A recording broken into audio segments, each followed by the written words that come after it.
Committee. You are welcome to move forwards. I can see a sea of black chairs with a couple of heads poking over the top of them. So, first of all, do we have any apologies for absence? Yes, thank you. Councillor Jim Creamer, please. Thank you. Thank you. Apologies from Councillor Lorraine Brown. Thank you. And welcome to Councillor Maltby to his first meeting of the committee. Thank you, Madam Chair. Right. So then we have the minutes of the meeting that was held on the 30th of September. Are there any matters of accuracy, first of all? I thought David was going to point it out. So it has been pointed out that neither myself or the Vice Chair are recorded as being present, and we were. So that will be corrected. And did you say there was another officer in attendance? And Rob McCleary was in attendance. So if that can be altered. Is there anything else from anyone? And now I need someone to propose we accept them. Thank you, Councillor Ellis. And a seconder, Councillor Allen, thank you. And a show of hands. Thank you. That must be the first time I've remembered to do all that. Thank you. Is there any declaration of interest for the meeting? Yes, thank you, Councillor Ellis. I'd like to declare a non-pecuniary interest as Vice Chair of the Management Committee of Gedling Play Forum. Councillor Rachel Ellis. I want to declare non-pecuniary interest as a trustee of Gedling Play Forum. Thank you. Councillor Whiting. I should declare a non-pecuniary interest as we have a family membership of Gedling Play Forum. Thank you. It's like a Play Forum reunion. So we will move straight on then to one of our regular partnership reviews where we review organisations that the council helps fund, and this time it's Gedling Play Forum, and so I would invite them to make their presentation. Thank you.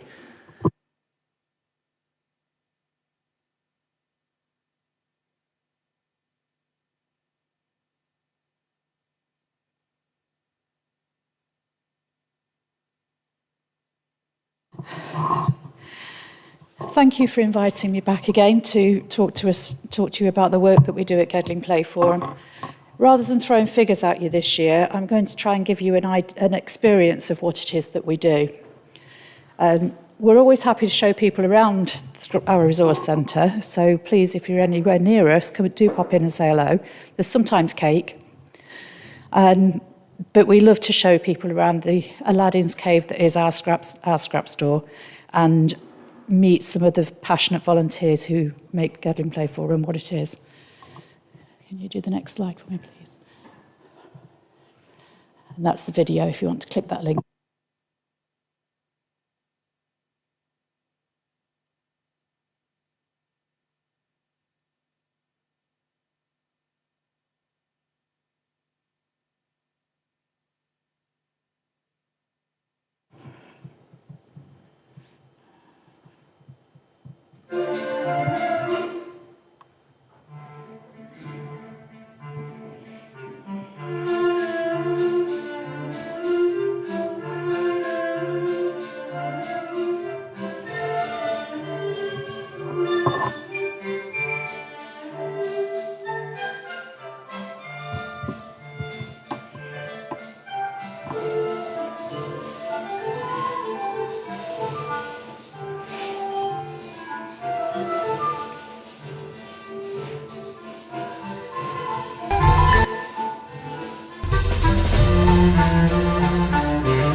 I hope that gave you some idea of the sort of fun we get up to. It's impossible to describe in words alone and with any sort of satisfaction because play is such an experiential activity. The images that you saw there come from, in no particular order, the welfare at Bestwood, Calverton Parish Hall, St Paul's Church, the Ark's 20th anniversary, Killissick Fun Day, a vintage lace quilt workshop at Gedling Play Forum, World Peace Day at Gedling Country Park, Chinese New Year here in the Civic Centre, Emmanuel Community Kitchen, and I can't remember where else.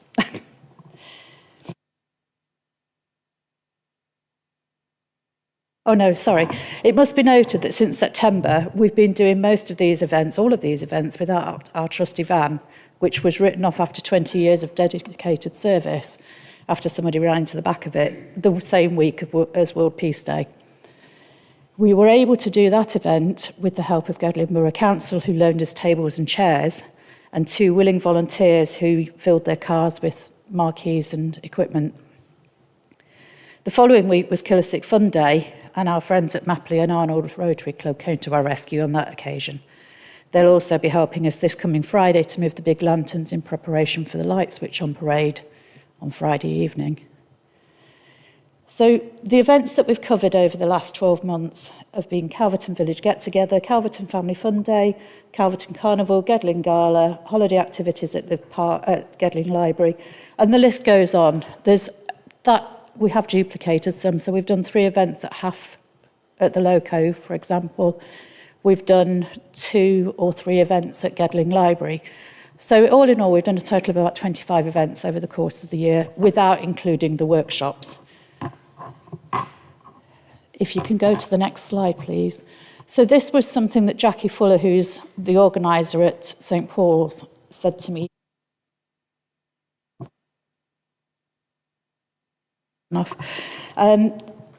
She was talking about how valuable she thought it was, the work that we were doing, and how she never would have been able to do those things with her children because she had no creativity in her body, and that our demonstrations made it possible. We also talk about what we're using and how we're using it, and wherever possible we get the parents to do their own event activity rather than taking over and directing the child, so that it is truly the child's work that they're coming out with. And parents remember what it is like to play, which is such an important thing and such an important memory building exercise.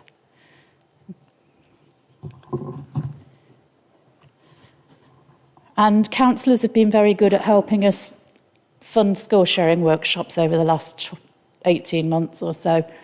This is just a flavour of what we've done. So rust dyeing was done by one of our volunteers. It was the first time she'd done a workshop for anybody. We've done 2 beaded Kumihimo workshops, one at Gedling at our resource centre and one in Bestwood at the welfare. Rag rugging we had to relocate to Calverton Parish Hall because we had so many people wanting to do it, and we just didn't have the room in our building to do it. The sustainable sewing courses have been a runaway success. We do 2 groups per course. Initially, we did 10-week courses. They were run at Gedling and in Calverton. We are now running a shortened 5-week course at Bestwood Village, purely down to the fact that we couldn't get any extra funding, and we pay the facilitator to do that.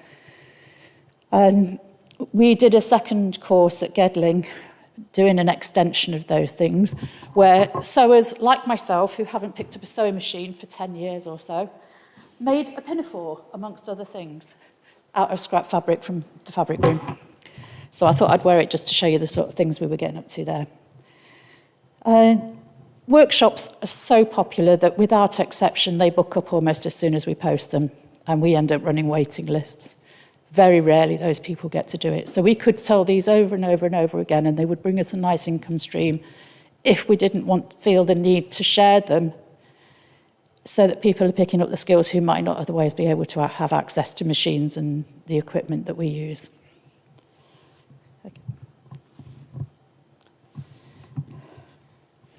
This is feedback from Paula, who is a family member. She was also at the Lantern Workshop recently with her grandson. And she was flowing over with how empowered and confident she was feeling after the workshop at the weekend. And that's one of the books from the book one. But of course, we can't do this alone. I've got a team of 20 volunteers, but we cannot possibly do it alone. It's okay, you can go to the next one now. And on again.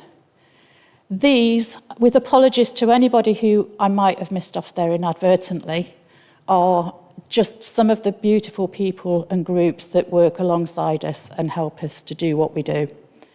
Dice and Balls empowered, positively empowered kids. We support these directly by providing activities, or we work alongside them at events, or they're organising the events and invite us to go along and join in.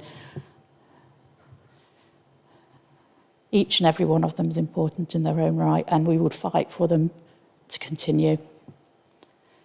Okay. And none of it, of course, would be possible without the volunteers first and foremost. Do you just want to slide back a minute? And our funders, with thanks to the councillors, county and borough, that have put money into our activities, and all of our suppliers and individual donors, without whom we wouldn't have a scrap store. And finally, over in the corner there, there's a little micro play event set up. If you wish, you're very welcome to have a go, either now or at the end. The trolleys and banners have been bought with funding from the Strengthen Communities money from Borough. The die cutter and the cuts on the table there were acquired when Broxtowe Play Forum closed in 2022. The tubes, the UPVC, the pens, and etc. are all from our scrap store. And this is exactly the sort of stuff that we would take out to a play event in the way that we would take it out to a play event. The banners would be out on display around our marquees. We would have 4 or 5 tables of activities around for the kids and families to go around and move around and have a go at. So you can see there that how we use the resources, why it's so important that the resources come. Everything there would have ended up in landfill. The baskets that the things are in, the fabric baskets, are made from blind fabric that were donated to us by volunteers at the scrap store itself, at the Play Forum. So thank you for listening to me. I really don't like doing this, so I apologise for the brevity. I get very nervous. But if you've got any questions or you want to go and play, I've got a couple of volunteers here who can help with the activity.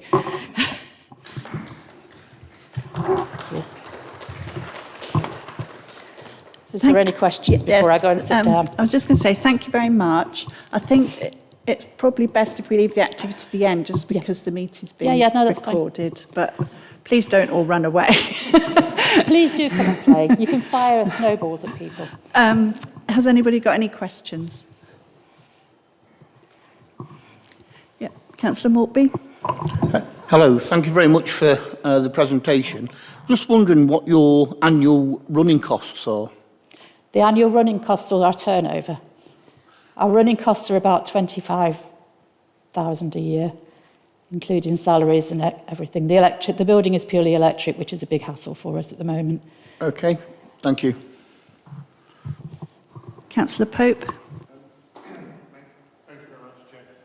Thank you for that presentation. I was aware your van has gone to another place. Just wonder what your strategy was to try and replace it. A funding bid in with Awards for All at the moment, because we would like to replace it with a second-hand electric van. Our aim is to try and future-proof ourselves by getting solar panels installed on the building now that we've been given the longer lease. That bid's gone into Reaching Communities. And we'll have batteries to store it, so we'd be able to charge it ourselves, which would massively reduce, but also fits in with our ethos, and we'd like to become a centre of good practice in terms of green energy and green business. Thank you. Councillor Whiting. Thanks, Chair. I've got a couple of questions, if that's all right. I hope colleagues will allow me. I asked my 6-year-old son, who's used your services a lot in the past, as you know, if he had any questions for the Gedling Play Forum, and he said, make sure you tell them to keep making it more funner. Okay. That's the feedback from him as a you. first-hand service user. But a couple of specific questions. I didn't see any schools on your list of providers. There is one school on there. We don't work Okay. with schools very much. It's something I would very much like to do. So we went into Lamley Primary School. We were invited in to go and do some activities for Earth Day, which was a wonderful experience. We put together sorry, I've just spotted Leslie at the back. She completely threw me off track then. We put together a chunk box challenge for each class. So it was graded to the ability of the children. So one of them might say, make something you could put in the garden. And we put things like CDs and things in, the things that they could make for danglies. And they went all the way up to something you could wear for year 6. And that was a lot of fun. There was no instructions, just a load of junk in there with this one thing instruction that said, make something that. And then on a whole school thing, on a class-by-class basis, we made bug hotels for the school garden, and the kids were all allowed to had to go on the smoothie bike to make seed bombs, which Right. has become our unique selling point, I think. So going into schools is something you'd be open to doing? Yes, I would love to go More in and do of. inset days and do more of and get more school membership to the play forum because Yeah. it would benefit them and us. And maybe that's something that councillors could take to schools in their own wards. I certainly will. And then as you're setting up, you go to an event and you're deciding what to do. So when you came to Netherfest over the summer, you had the big bubbles and that kind of stuff. Is that done on a rolling basis, those activities, or is it just what the volunteers feel like doing, or do you Bit of ask everything. children? Or Bit of everything. Bit of everything. Really. Okay. Yeah. What's gone down well at other events? Yeah. What we haven't done at an SLA event, for example, because we don't duplicate those across those events. But we might use it for something like Netherfest where we were paid independently. Yeah. Bubbles always go down well. Yeah, no, of course. Always go down well. And chalks as well, if we can Yeah. get away with chalking on pavements and things like that, which we tried. So yeah, it's a combination of what we've got a lot of in the scrap store, what volunteers I've got available to deliver things, what we haven't done for quite a long time that we know is well received by families. So all of the above. Thank you. And then finally, Chair, if I may, obviously those of us who know the Play Forum exists, know where to find you on social media channels and websites, etc. Have you got a strategy for increasing awareness of the Play Forum to bring in more members to the scrap store? Very much a work in progress. Okay. Our new website is up and loaded and running and actually drawing in quite a lot of new inquiries and also a lot of spam. But you can't have everything. We're trying to widen it, but it's one of those things where promotion is quite low down the agenda in terms of managing it, and whether I've got the skill set amongst volunteers that can actually go out and physically promote it. Yeah. Councillor Pope? In response to Councillor Whiting's question, I think you also supported Friends of Helicopter Park, also known as Arno Vale Park, an event we ran at the Arno Vale School, wasn't it? Yes. Primary school. Yeah. And that was a really good event. It encouraged the children there to think about what they'd want from a public area playground, but they also made quite a lot of mess, but lots of bug hotels. That's really cool. Yeah, mess is good. Am I right in thinking then some of your volunteers are people who are looking to increase their work skills as well? So I think yes. Yeah. So one of the new funding streams we've got at the moment is a short-term one, is from Transform Your Futures. And we've got a number of new volunteers on there, one of whom we've been able to take on and employ because she is a cracking volunteer. She's helping with our data and inputting and management, and she's learning bookkeeping, which is a great help for me. But we've got a number that are learning different skills that we're putting them through training courses that we've got access to as a result of coming through Transform Futures. But yeah. Councillor Maltby? Yes, sorry, do you have a rough idea of how many people you actually help each year? Oh, right, that one's a tricky one. We've got a membership of approximately 500 across families and organisations, including schools. So if you're reaching out through that, we're probably extrapolating to around 7,000 people through the events and membership. Impressive. Thank you very much. Thank you. I don't see any more hands, so Okay. thank you very much. Good, I can run away. We have no problem with brief presentations because then we can ask questions, and that was really informative, and I look forward to a play at the end of the Good. session. Thank you. Please all come and play. Thank you. So, going on to not quite such fun activities now, I'm afraid. So we've now got an update from the Housing and Welfare Manager, Paul Whitworth, about Section 21. Thank you.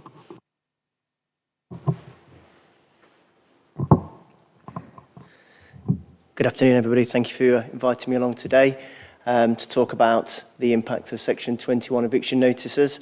I'm hoping that you've all had time to read the report and the slide presentations that I've given you. Hopefully that will give you the information. I do not intend to go through every slide in detail. I think, as the Chair has just said, it'd probably be better to pick out the major points, and then if you've got any questions, obviously I should try and address them for you. So this is just a quick introduction of Section 21s. So I don't intend to explain exactly what they are. Can you move on to the next slide, please? And again, just an overview of what sort of activities the team undertake and the legal side of duties that we have to present. I think this is one of the key slides from my perspective. Back in 2017, 2018, we had a new act introduced called the Homeless Reduction Act. Previously, before this act came into in force, the council's duty was to deal with people who presented at the stage of actually becoming homeless. So obviously they'd already become homeless. We couldn't prevent that. We couldn't stop that. So again, the act's main function is to give us a period of time where we can work with landlords and the tenants to see predominantly if we can actually prevent them from being homeless from the outset. That's the key act of it. Unfortunately, that doesn't always happen.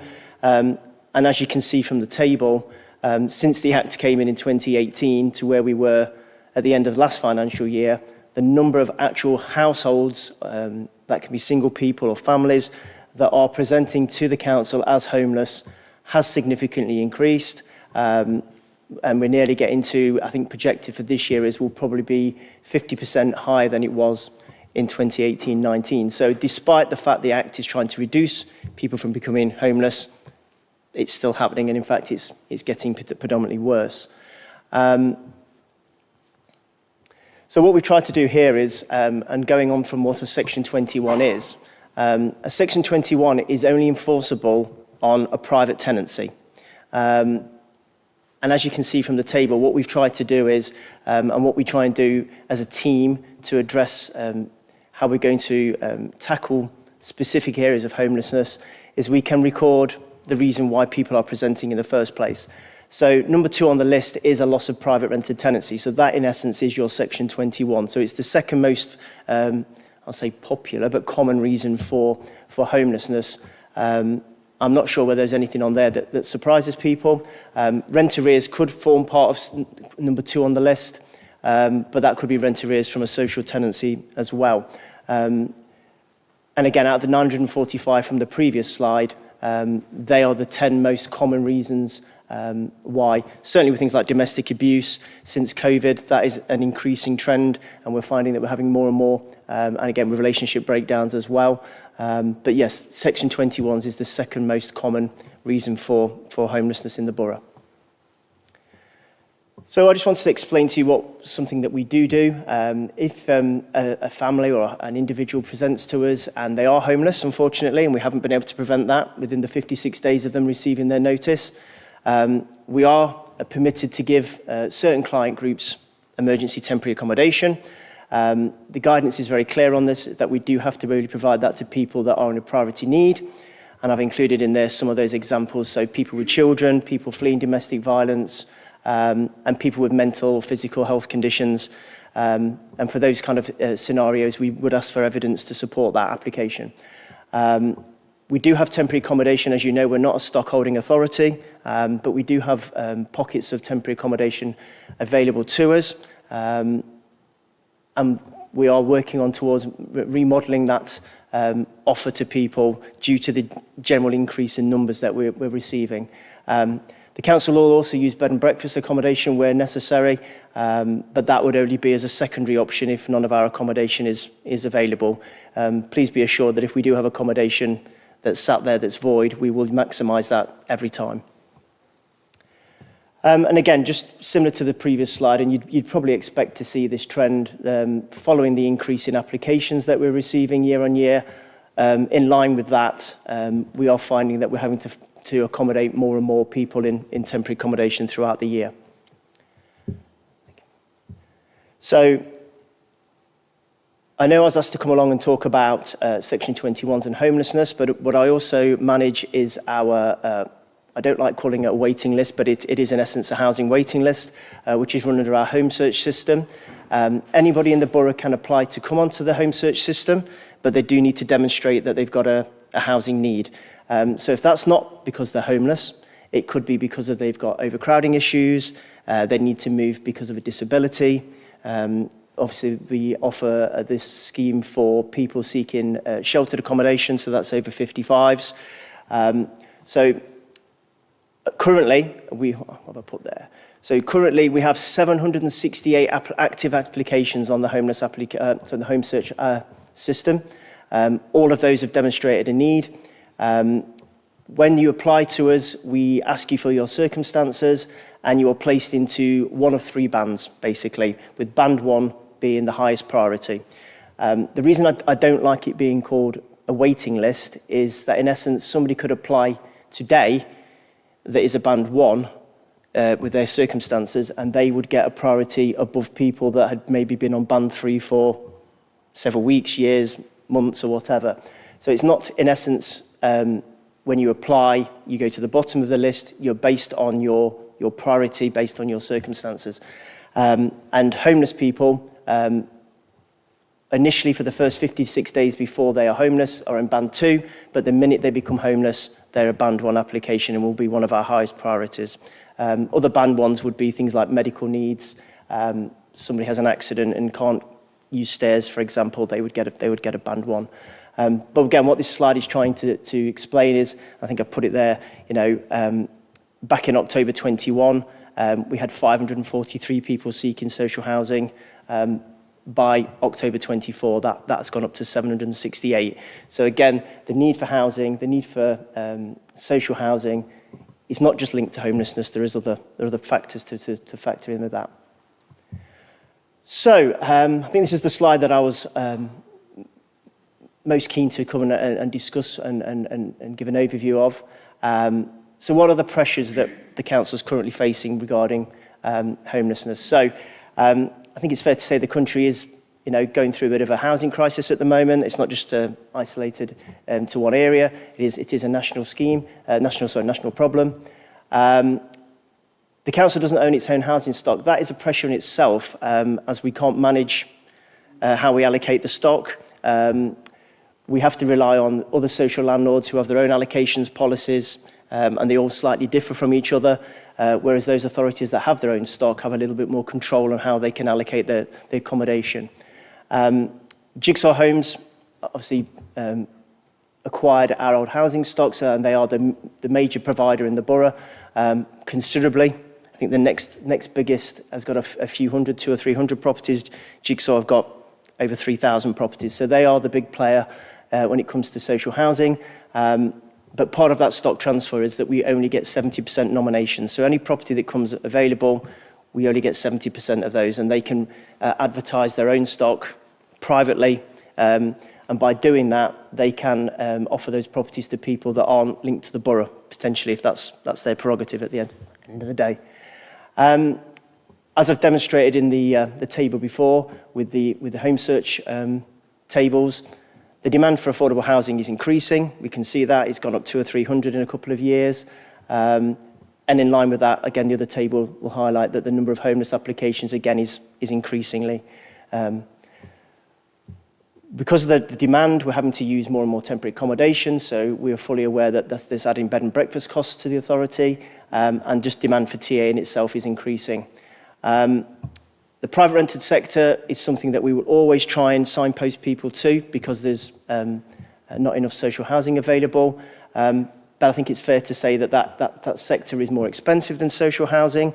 Tenants will have to find deposits and rent advance, which can be considerable amounts of lump sums that they may not have to hand to secure those tenancies. We've talked about home search and the stock. And one of the reasons we're finding with homelessness as well is that people are needing larger homes. We've got large families. Again, predominantly the old council stock was 2 or 3 bedroom style accommodation. So if you have a family of 6 or 7, you can't over accommodate them from the outset. So we are working very closely with developers on all sites currently to provide larger type of social housing, so we can get those larger families into more permanent move-on accommodation. Again, there's been an increase in applications for adapted homes for people with disabilities. Again, the borough itself, the demographics and geographics of the borough don't help with being quite hilly and things like that, and a lot of the whole housing stock have got steps and things going up to the property. So again, not ideal for people with long-term disabilities. And we talked about the increase in domestic violence and the number of refugee cases that we're getting presenting to us because of the current conflicts around the world. And I think quite an interesting one is, one that I wanted to put on there, is that I think the customers' expectations are high as well. And that sounds a little bit harsh. People generally do feel when they walk into the building that they are going to leave that day with a property. And it's very hard to explain to people that the demand is so great that there is going to be a period of wait. And what we can't do, unfortunately, in the department is really put a time span on that, because it does depend on what a property becomes available and what they can afford if they are going to look at the private rented sector. So these are just some of the, there'll be a lot more than that, but they're the kind of key ones that we felt were important to highlight. So what are we doing to address it? And this is quite a key slide as well. So we are in the process of drafting a new 5-year housing strategy. That is not a homeless strategy, that is a housing strategy that will look at things that we've talked about there, about adaptations, the fact that our population is getting older and people are staying in properties for longer, so how can they stay in their homes? It will have a key part of it will be the homelessness side of things as well, and how we're going to address that.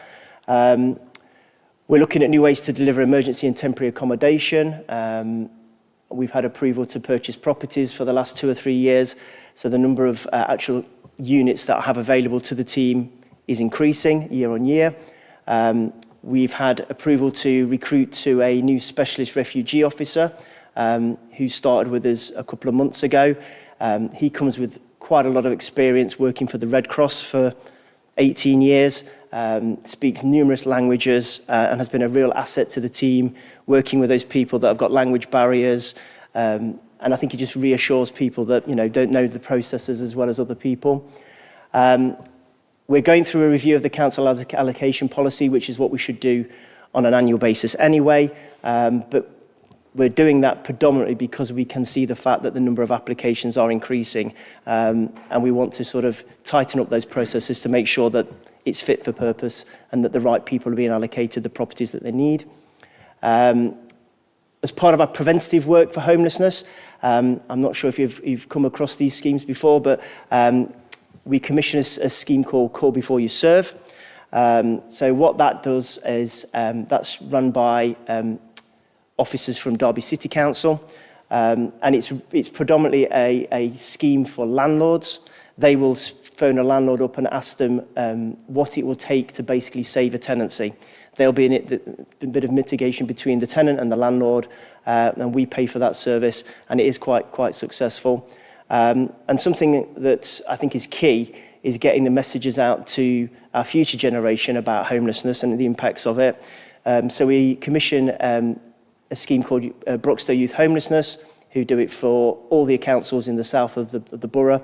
And they go into our key senior schools and spend some time in there explaining to teenagers the impacts of homelessness at an early stage. I think key intervention there is key.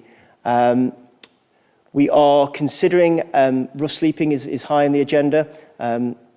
In fairness, we don't have numbers as high as most of the councils in Nottingham, but we still do have rough sleeping.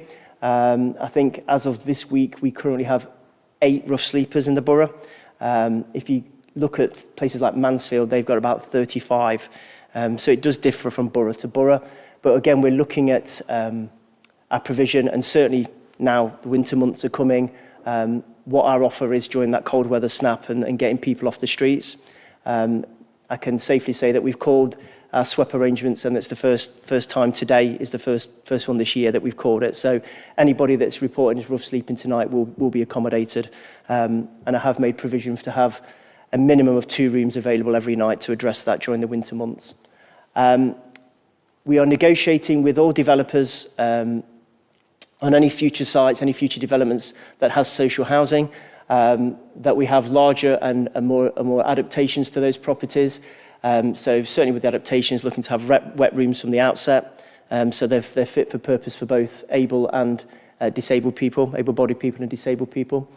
And the council is currently, it's only just embarked on this from April, but we are seeking to acquire the DAHA accreditation, which is a national accreditation for domestic violence people. So that will probably run for near on a year and a half, and there's an amount of set criteria that we have to address there, and we will be. They will come in and they'll look at our processes, and we'll get that accreditation if we meet all the criteria. And then again, for domestic violence, we do operate a sanctuary scheme, which again is aimed at keeping people in the household. A lot of people don't want to leave their house because they've got their family around them, their networks, and moving them to Derby and Leicester to protect them, it sounds like the right thing to do, but actually if you speak to a lot of survivors, it's the last thing that they want to do. So the sanctuary scheme is quite an important scheme that we run to try and support those people that want to remain in the home, but obviously predominantly make sure that their safety is paramount. So finally, Section 21s. There is currently a bill going through, the Renters' Right Act, which has got numerous factors to it, but one of the big ones is that it seeks to abolish Section 21 notices completely. Although this is not law at the moment, all councils that I'm speaking to are looking at this in depth to see what impacts it may have on their teams moving forward. The aim of it is to give tenants more security, so landlords just can't seek to evict them for no reason. In essence, it would mean fewer homelessness presentations to the council. It's looking introducing an ombudsman service. But key for landlords is they have a role to play in this as well. They will be able to gain possession, but only if they're selling or wanting to actually move into the property themselves. They can increase the rents, but again, there'll be some kind of monitoring on this, and it can only be in line with market prices, so they can't overcharge people. But some of the negatives here is that it could lead to fewer landlords choosing to rent their property. They might decide to get out of the market altogether. And the last one, this is quite a key one as well. We do have a lot of people, especially homeless people, that have pets, and it is actually a barrier to get people into accommodation. A lot of landlords have things written into their tenancies that they're not allowed to have pets. So again, one of the key parts of this act is to strengthen their rights to have pets in the property, especially if it's support pets and things like that. It's quite key to people. So I think this one's a little bit of wait and see what happens. It may change moving forward. It's had its, I think I put in the report, it's had its second hearing, and it is progressing forward, but obviously it's not law. We are expecting it to come into force during 25 next year, April, maybe summertime next year. So I'm hoping that's given you a flavour of what you wanted me to come and ask and come and answer for you today, but obviously I'm sure you've got some questions. Oh, shut up. I was just going to say thank you very much for No, not a really lots of information to take in, and it's obviously already sparked some questions. I can't remember who was put the hand up. Councillor Allen.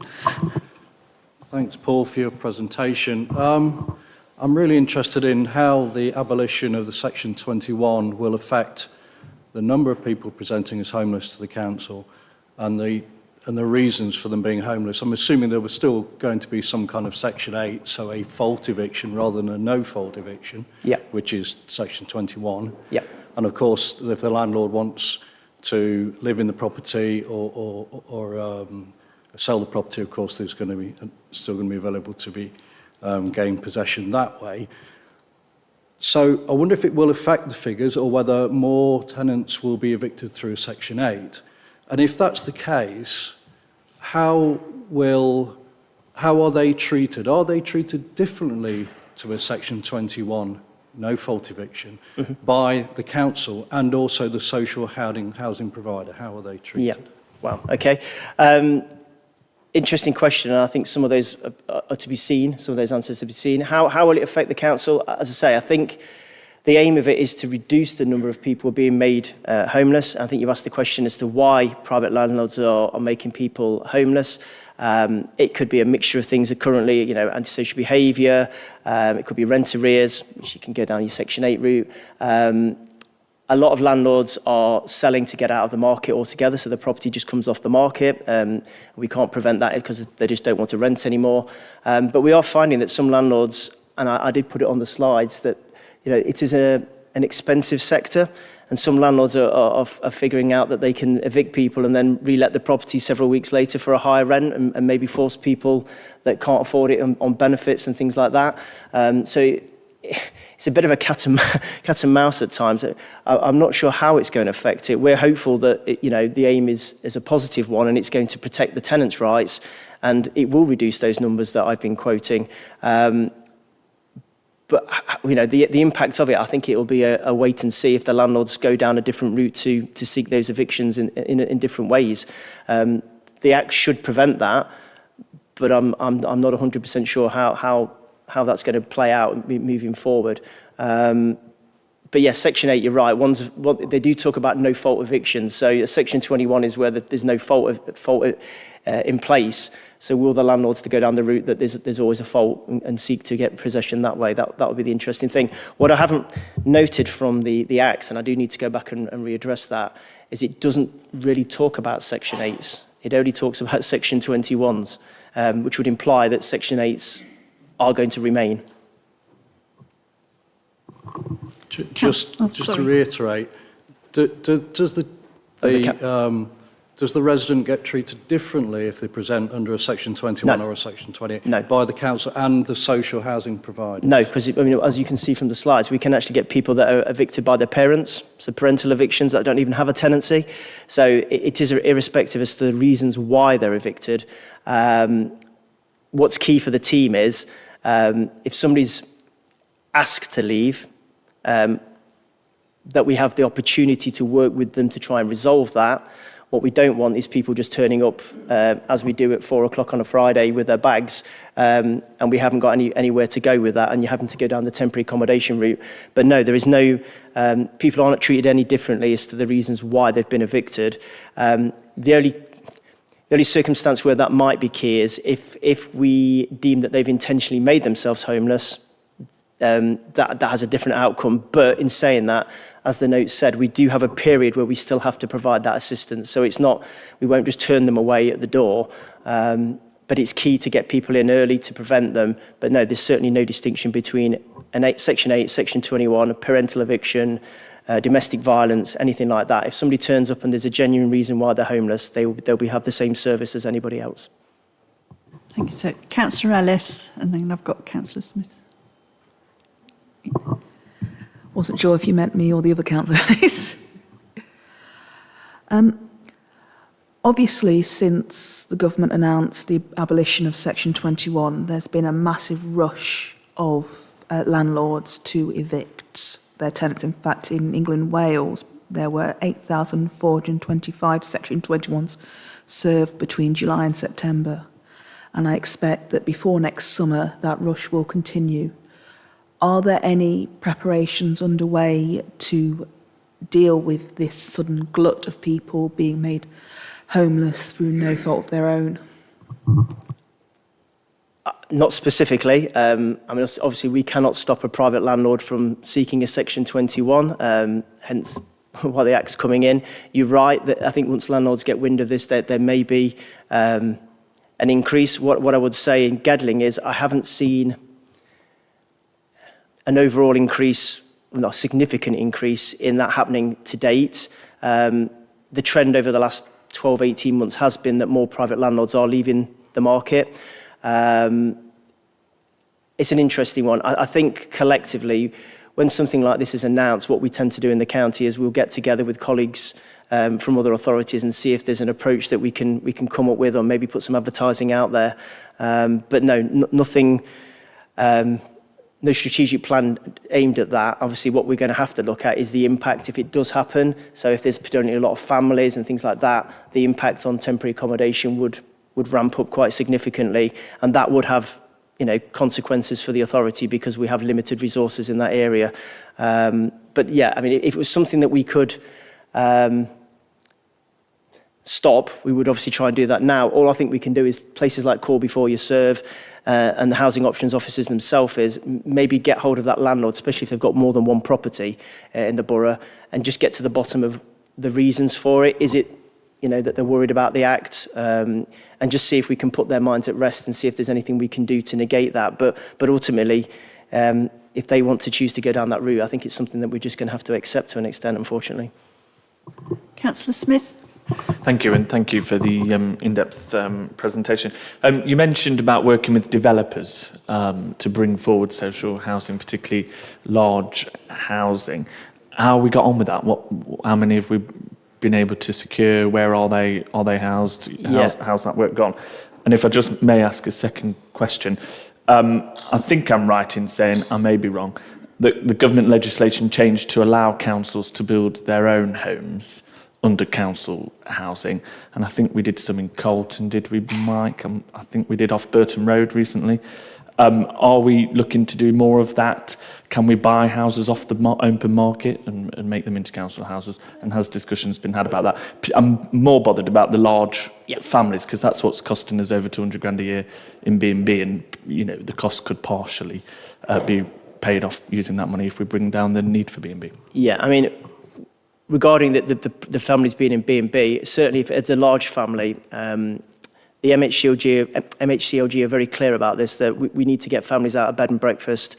So, you know, if there's a large family, we would not seek to detain them in bed and breakfast for, you know, for any length of period. The minute a property that's suitable is available, we can place them into our temporary accommodation, and there are no overcrowding rules on temporary accommodation. So some of the units we have, although they're only 3-bed, they are quite big 3-bed properties. So I can't remember the last time that we've had a family in bed and breakfast for a large family for a sustained period of time.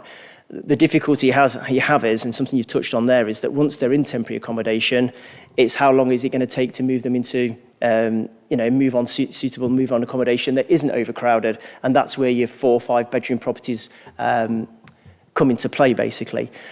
So as you know, with any development over 10 properties, we've got to try and seek to get 10% social housing on site. It's not just large properties, but things like bungalows as well for disabled people.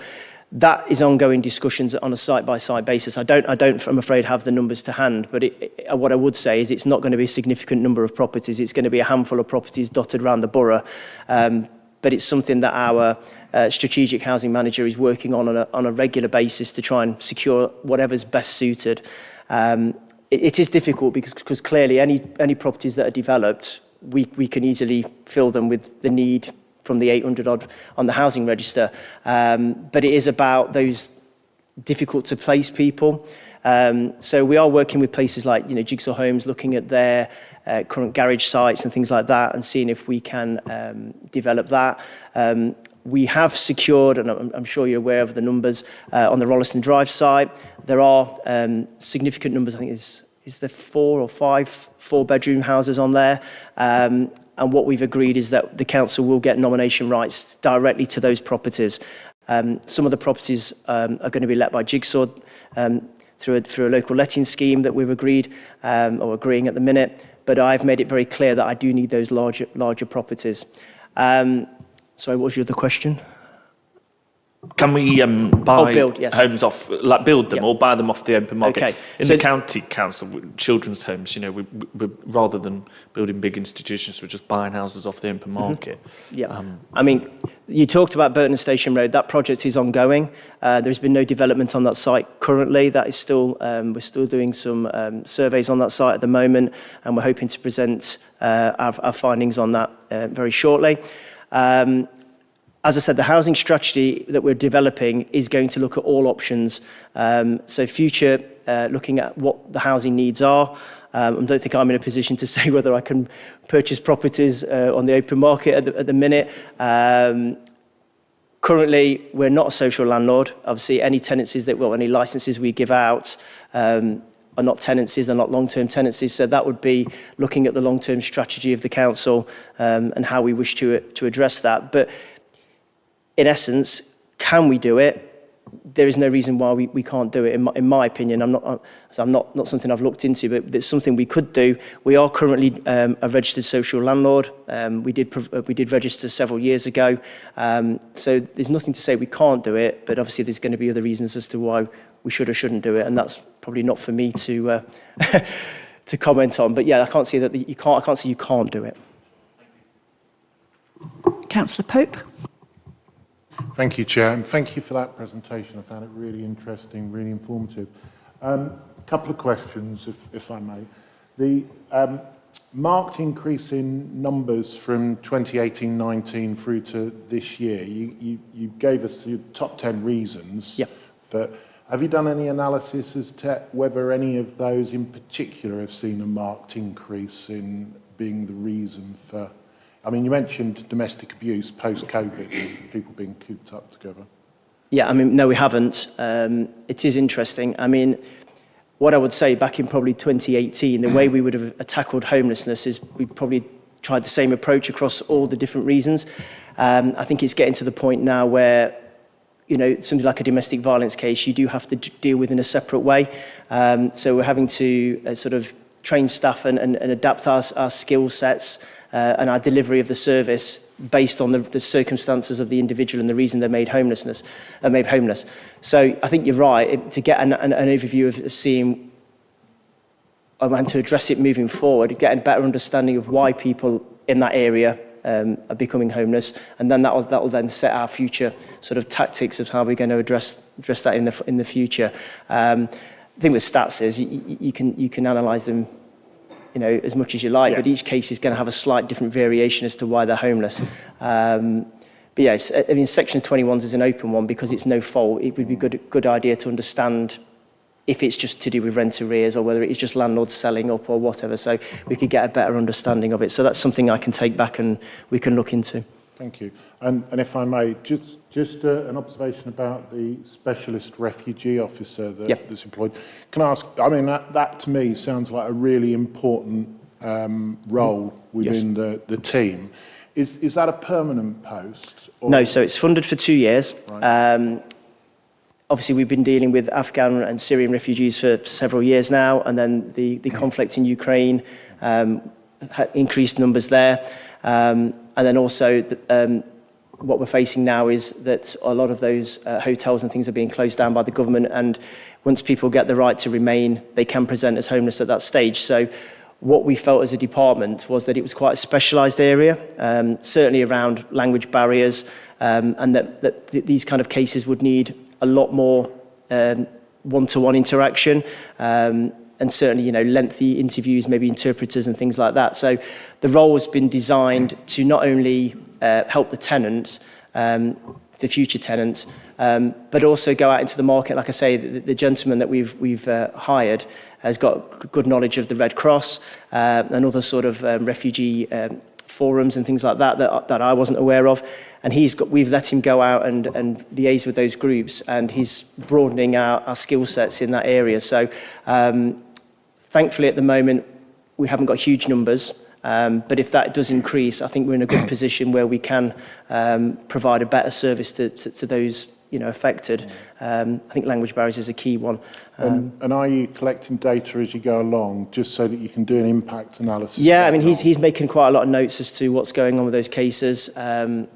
I mean, we do get people, I wouldn't just say refugees, we are getting people from non-EU countries. We've had people from Vietnam, places like that have come over. Again, language barriers is a big one. So it just gives us the time and the asset to have there an officer available that can go out and spend whatever time is needed, be it a single person or a family, to try and address those housing needs. Because as you can see, housing is quite a complex situation, but if English is not your first language, I think it's even harder to try and get over the rules and regulations. So far it's worked out quite well, but it also gives us that scope that if we do have an uptake of people presenting, that we've got a resource that's readily available to tackle it, rather than trying to address it further down the line, which is why we've done it. So 2-year post, I think he started in May of this year. So we'll need to monitor that to see, I can't project the future. There could be more conflicts. We've got things going on in other parts of the world.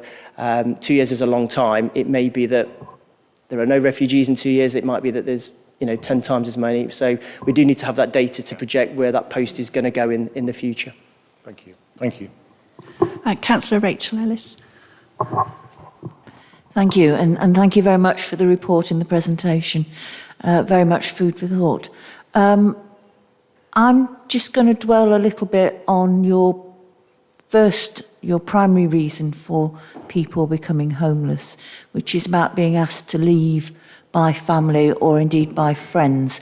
So I'm presuming that we're looking at hidden homelessness. We're looking at situations which are causing stress to a household for various reasons. So when they come to your attention, I mean, do you require that these individuals are formally given eviction notices, or how does that work? I'm also making a presumption, which please correct, that we're dealing with young or youngish people. I could be wrong there. I'd be interested to know what your comments are in terms of our policy and how we support these individuals. I've already sort of heard that you go out to schools and do presentations, which I think is excellent. But what kind of policy do we have for these individuals? Yeah, I mean, so I think you're right that predominantly it's younger people, but it's not always the case. Certainly things like, if I go back to, recent topics, so people that are, we know that there's been early prison release, so people may be going back to friends and family there. Their first port of call may not be to the local authority for homeless. They may feel that they can be housed adequately there. They won't have a formal tenancy if they're staying with friends and family. And then what we tend to find is that after a period of time, you're right, relations break down, or, there's not enough accommodation there, and it's been viewed as a short-term arrangement. And these people predominantly then present to us. And unfortunately, a lot of these people are the ones that end up on the streets as rough sleepers, again, if they're not presenting to us. So it is a difficult one. Mediation is a massive part of that, especially if it's a young family member. So there's Nottingham Night Stop that we can use, and if you've come across that. So that's where the individual can go and stay with another family for a couple of nights, so it's not bed and breakfast, it's not temporary accommodation, it's in another family home. That is very much a short-term, less than a week solution. And it just gives us time. And again, it's on a case-by-case basis. Some family members just have a bit of a bust-up, and after a bit of a chat, and we explain what might happen to them and what we can and can't do, and quite happily they'll take them back. Others are adamant that they're not going to return, and that arrangement has ended.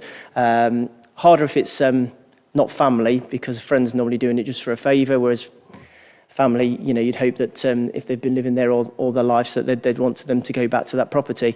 There is no specific policy to address that. I think a lot of the policies that we have, like I said before, is all-encompassing of homelessness in general. So again, that may be something that we want to look at, especially if it's number one on our list. I don't think COVID has helped. I think the increase in numbers for numbers 1 and 3 on that list, which is domestic violence and parental evictions is COVID. It certainly is hidden homelessness. I know I could give you the stats on the number of families that are in temporary accommodation, but behind those figures would be the families that we're encouraging to stay with friends and family on a short-term basis, and they only become a stat once that relationship ends. So hidden homelessness is key, because it's, you know, at any given day, they could all get kicked out and become, you know, homeless overnight. So we have to be mindful of that. But it's something, you know, we talk about bed and breakfast, it's the last resort that we want to use. So we would always encourage people, if they can, stay with friends and family. Again, it just gives us a period of time to look at their situation, see what's available, see if we can get people into private accommodation. We do have prevention grants, and I'm very key to either to secure tenancies for new tenancies, but also to help people, you know, retain the tenancies that they've got. So that money is limited, but, you know, on a case-by-case basis, we will always try and take that option. You know, temporary accommodation is the last resort, and certainly once they get to temporary accommodation, you've got to move on. If I can actually prevent them from having temporary accommodation, I don't need to find them. They've already got a home. Let's try and keep them where they are. That's the easiest solution, which is why the Act was brought in. It makes sense. Don't go sourcing other accommodation when you can actually keep them where they are. But yeah, I mean, the homelessness is a very difficult situation, and everybody's, even if you put people into categories, behind those categories, every case is slightly different, and there's always little things that you have to take into consideration. So it does make it tricky, but I do accept that hidden homelessness is a factor that we need to think about moving forward. Councillor Mortby. Hi, Paul. Thank you for your presentation.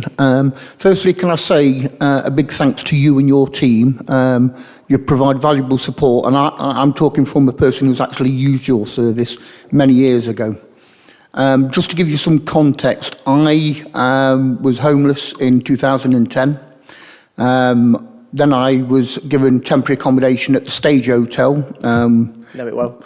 Yeah, which wasn't the nicest of places, but I managed my own expectations on that, so it was a roof over my head. And I then went on to become one of the first residents in Elizabeth House. Since then, I like to think I've gone from strength to strength. For the past 15 years, I've also been a welfare officer an outreach officer with the Royal British Legion, dealing with the most vulnerable of clients. The vast majority of those were homeless. And the average age for people that were sofa surfing, as they called it, was about 42, and I invariably had a caseload of about 90 people. The biggest issue I've seen, and this may not necessarily be an issue here, is the cost some of these B&Bs are actually charging. Things may have moved on over the past year since I resigned from the Royal British Legion, but roughly how much are we spending at the moment on bed and breakfasts? Yeah, I don't have the exact figure. It's averaging about £60 or £70 a night per household. And are we checking value for money with these places? The issue we have is that not all providers will take homeless people, so we are limited to the sort of options that we've got. And again, going back to things like pets, certain places won't take pets, whereas other places will. So we do look at that. Our key objective is to eliminate bed and breakfast, eradicate it as best we can. You're right. Obviously, you have personal experience of that. They're not ideal situations. There's not cooking facilities. They are expensive. They really need to be used as a last resort. I've had the backing internally to purchase more properties, so we have gone up from 7 units when I took over to hopefully by the end of next month we'll have 35 of our own units that we can use. And for every unit we get, we can reduce that usage on bed and breakfast. I think my concern is that for every 5 or 6 properties we buy, if there's 10 or 12 more people that need that support moving forward, because we can see the numbers going up, it's that long-term strategy of what's the magic number that we need in temporary accommodation to ensure that for future years we don't use bed and breakfast at all.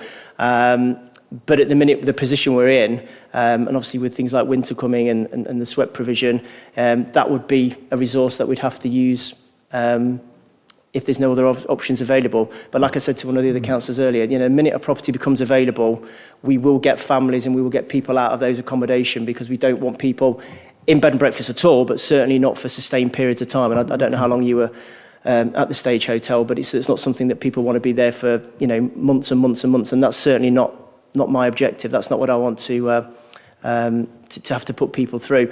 I am going to be putting a paper together for the senior leadership team on options for next year and what we can look at for temporary accommodation. So we will be looking at other models. I think purchasing properties on the open market has been successful, but it may be not something that we want to, it's not solving the problem. So we need to look at if we can secure more units, maybe modular units, things like that, looking at what assets we've got for land and if we can actually erect something like modular accommodation. Again, the council next year, it's not going to be council, tenancy accommodation. It would be predominantly temporary accommodation that we'd be looking at from the outset to address that problem. Okay, one of the biggest stickiest points I found when looking after people that were street homeless is the first thing I would put them into a hotel. And not Gedling, I must say, I didn't have any clients in Gedling, but the clients I did have, that putting them in a hotel affected their homeless status. Does that happen here? What affects their status, or we put people in bed? No, if the Royal British Legion put someone in a hotel, would you then deem them as not being homeless? I think if that was being funded by another organisation, they could make a homeless application, but that's treating that as temporary accommodation. So we wouldn't be seeking to provide alternative accommodation whilst they're placed under that umbrella. Right. But anybody that's homeless, and to be clear here, and a good example would be if we place somebody in a hotel, whatever it is, wherever it is, and they trash the room, and the hotel wants them to leave, we would then end their offer of temporary accommodation. But what that doesn't mean is that we don't help them. We would still have a duty to offer them housing advice until they were housed. But obviously there has to be rules and regulations in place. So there's two matters there I think that you're addressing. It's the temporary accommodation provision and our duty to provide that as long as people don't take that too far. And then the need to actually continue to work with them to make them not homeless anymore. So yes, you just by default doesn't mean we wouldn't provide any advice and help. It just means we'd look at whether they needed emergency accommodation or not, depending on the circumstances. And that's the same with people staying with friends and family. They may be entitled to temporary accommodation, but choose to stay with friends and family. That doesn't mean they're not homeless. They are, still seeking. It's not a permanent arrangement. So yes. If we thought that was a better arrangement to stay with friends and family, but then it prevented them from getting the advice they needed, that would just be counterproductive. So, no, they would still get the advice that they need. I promise I'll be finished very shortly. That's fine. As a bolt-on to that, I'm wondering as well, when someone identifies themselves as homeless, do your staff check to see if they are ex-service and probably eligible to help from the Royal British Legion? Well, yep, we'd always check their circumstances. Obviously, the first thing we would check is a local connection to see if they're local to the authority and whether we're best placed to help them. But yes, as you're aware, the government have announced that war veterans and domestic violence people can apply to any council to get on their waiting list.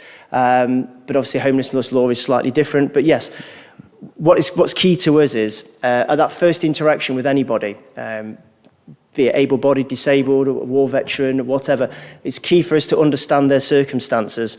The last thing we want to be doing is placing people in any form of temporary accommodation or any move-on accommodation that is going to have an effect on their mental health or their future well-being. And also the key thing about getting people into accommodation is that you want them to stay there. You don't want them in 6 months' time to basically become homeless again. That's, again, counterproductive.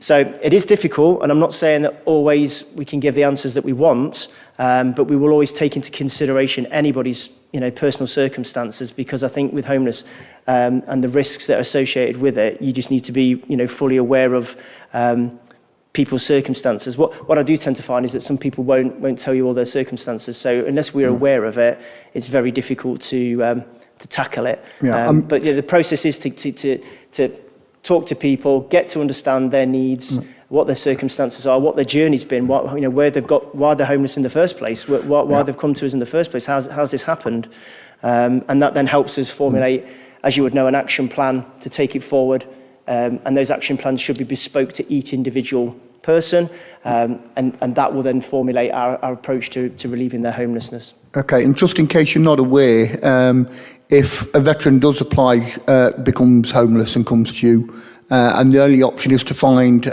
private accommodation, the British Legion will actually look at paying 6 months advance rent as a sweetener to try and get the landlord to take them on. So I just thought I'd mention that. I didn't know that. The team might, but that's very interesting because that would massively help. And obviously, that might be work that we need to. If you want to contact me separately, we can have a chat about that. That would be really helpful. Thank you. Okay, final note. It's more of an observation, really. Sorry, I feel like I'm dominating the talk.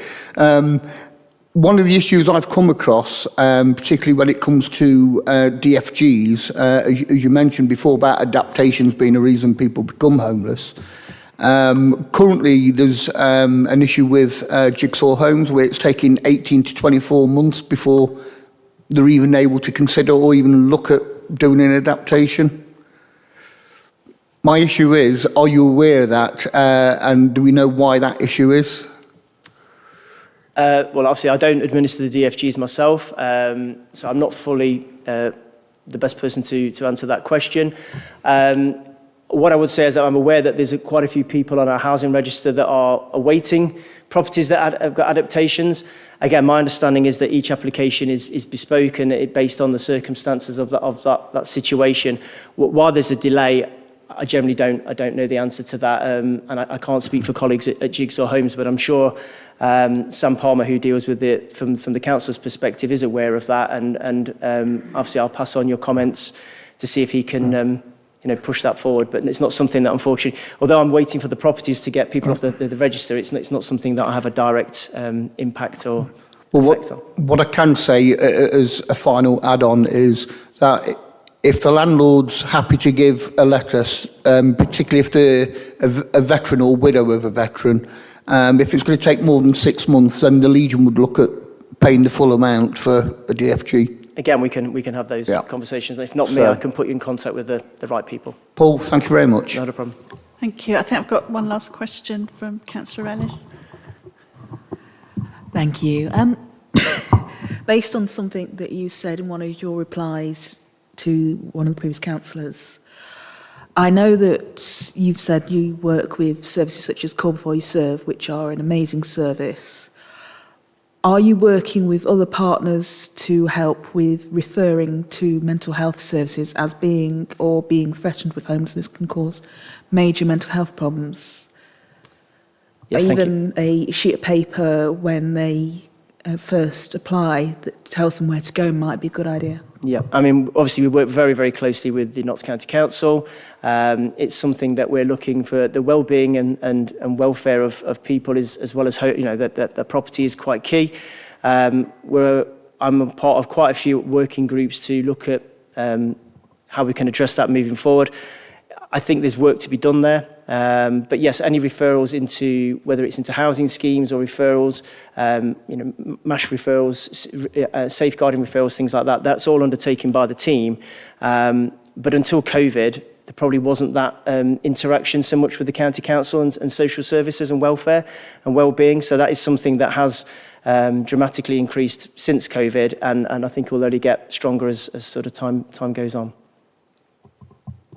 So thank you very much for a really interesting presentation, and you've answered people's questions very thoroughly, so you deserve a rest now. Thank you very much for coming. Thank you very much, everybody.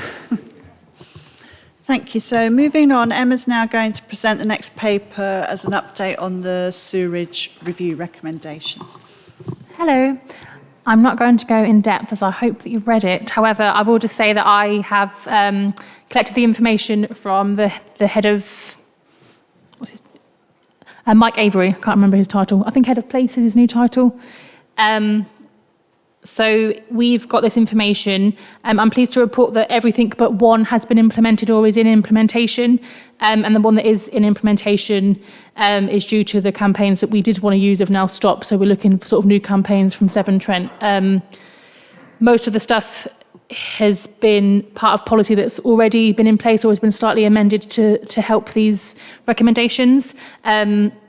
Noting the final one that was approved only a few days ago at Cabinet. That was recommendation 7 that helps to talk about educating and awareness on water flow and drainage devices. So that will be implemented very soon. Obviously, I'm not an expert in planning, but I can take away any comments that you have or any questions or try to answer them depending on what they are. Are there any questions for Emma? Councillor Pope? That in paragraph 1 you mentioned the domestic abuse. We were glossing over that. Oh, okay. Sorry. No worries, that's fine. Anything else? Oh, Bill. there we are. I'm sure it's not that people aren't interested in sewage. Thank you. Is that it? And now we've got finally the Scrutiny work programme. So we were supposed to have a portfolio holder today, but unfortunately there was a misunderstanding around the dates. So that's been rescheduled for March, and you can see the schedule on that paper. If anybody's got anything else they wish to be added or comment. Oh, sorry, Emma.